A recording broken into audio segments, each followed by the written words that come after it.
Welcome back to Likros. We're working on this week's Parsha, Parshas Behaloscha and Chumash Bamidbar. And today's pasuk that we're focusing on, the Torah says, Vayish Moshe Onav Ma'od, that Moshe Rabbeinu is exceedingly humble. Now, the Meforshim describe, the Yismach Moshe doesn't say which Meforshim he's looking at. There's something obvious, something we can find in the Psukim themselves. Concerning David HaMelech, he says on himself, Va'anochi tola'as ve'enish. He says, I'm a worm, not a person. So we see his humility of David was the level that he's like an animal, like a worm. More than this, Avram Avinu says about himself, Anochi ofer ve'efer. He says he's inanimate, he's ash and dust. So he's even less. But both of them, they had an existence.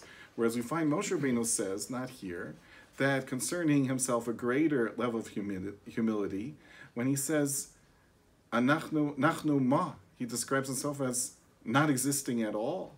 That Moshe Rabbeinu says he doesn't have any existence at all. His humility is such that he doesn't really exist. He's not a separate person. He doesn't have his own agenda. He's not there.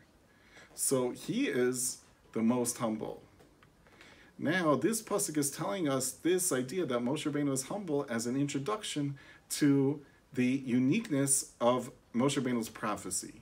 Moshe Rabbeinu is unique in prophets. He's the Av of all prophets. Only he has the Maila of Torah.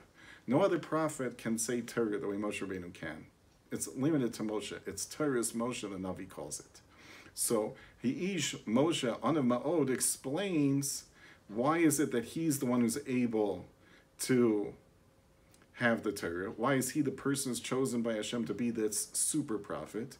Because he's humble, mikol adama she'al pnei adama, than any other man on the ground, on the world. Because Avram Avinu said he is like the ground. He is dust and ash. And Moshe Rabbeinu is even more humble than that and says he doesn't have existence separately. So therefore, since he's so humble, that's why he gets the greatest level of prophecy. That's why by Moshe Rabbeinu says, Pe'al Pe'al Daberbo. Kosh Baruch Hu says, unique to the prophecy of Moshe Rabbeinu, that like Pe'al Pe'al, like a person to person, I will speak to him, like a private conversation. And this level was not reached by anybody else because nobody else did the homework. Nobody else had the enough of Moshe Rabbeinu. Someone else is able to reach this level of prophecy. So we see, to grow in spirituality, we're going to have to work on our midah of being humble.